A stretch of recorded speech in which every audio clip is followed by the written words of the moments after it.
My job is helping coordinate volunteers. So today I want to highlight one of the unique opportunities to get involved with the City of Edina. Today I have two of my friends here with me. I'll let them introduce themselves in a little bit, but they're going to share a little bit about their experiences, some of the highlights, maybe give you a little bit more information about why you might want to consider applying and being part of this awesome volunteer opportunity. So we'll start with them. We'll start with Pat first, and why don't you tell the audience your name and a little bit about how long you've served? Sure. Good morning. I'm Pat Arsenault, and I'm on the Human Rights and Relations Commission. And I've actually been serving for 6 years, and I'll be wrapping up this spring. In fact, February will be my last meeting. Awesome. My name is Bayardo Lanzas, and I'm on the Energy and Environment Commission, and this is my second year in the commission. Awesome. Thank you both for being here. We should tell the audience that if you guys say EEC, that is the Energy and Environment Commission, and HRC, the Human Rights and Relations Commission. So why don't the two of you each take an opportunity to tell me a little bit about why you wanted to first get involved with serving on a border commission? Well, I'm still fairly new to Minnesota, and I bought my house here in Edina, and I wanted to not just be in the community, but also try to help the community and serve to see how I can make it better. So I looked at different commissions, and definitely the Energy and Environment is the one that hit the heart. So how come that one drew you in? I've always had some inclination towards trying to, help the environment and try to leave a better world for future generations. So I got involved. Awesome. Thank you. And when I first started on the Human Rights and Relations Commission, it was because a fellow resident was on the commission at the time. He was a co-worker of mine, and he was rolling off the commission, and he used to talk about the commission and its work, and particularly at the time, they were working on the Domestic Partners Registry, and that sounded really interesting to me and something that I'm interested in doing, advocating for people's human rights. And so as he was rolling off, he convinced me to apply, and I just want to say one of the most important things that he described about serving was how much fun it was. He really had a lot of fun. He enjoyed his work. He found it very rewarding. So that kind of enticed me, and so I applied. See, my volunteers are my best recruiters.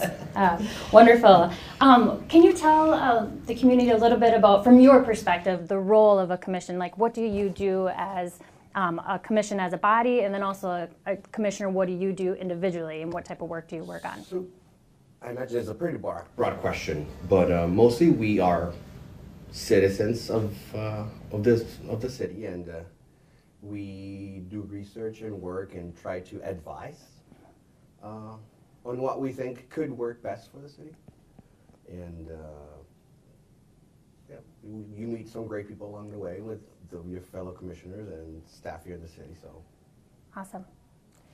For the Human Rights and Relations Commission, we do some research and advice. A lot of what we do, we plan community events to educate the community.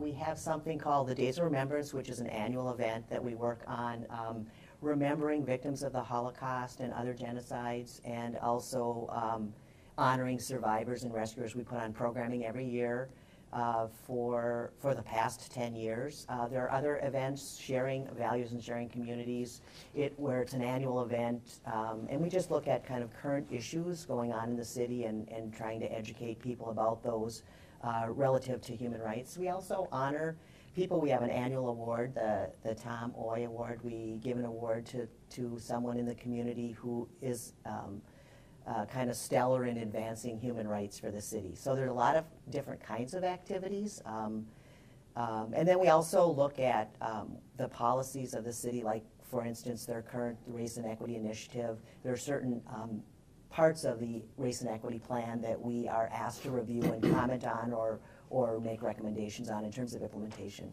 Perfect.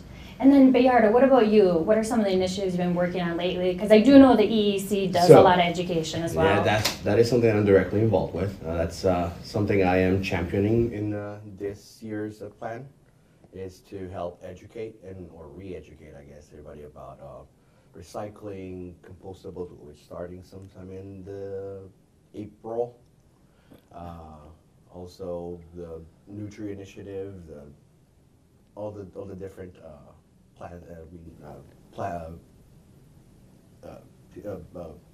Work plan? work plan Yep. on our agenda. So it's a challenge, but it's a great challenge, and we love to do it, and we have fun doing it. So.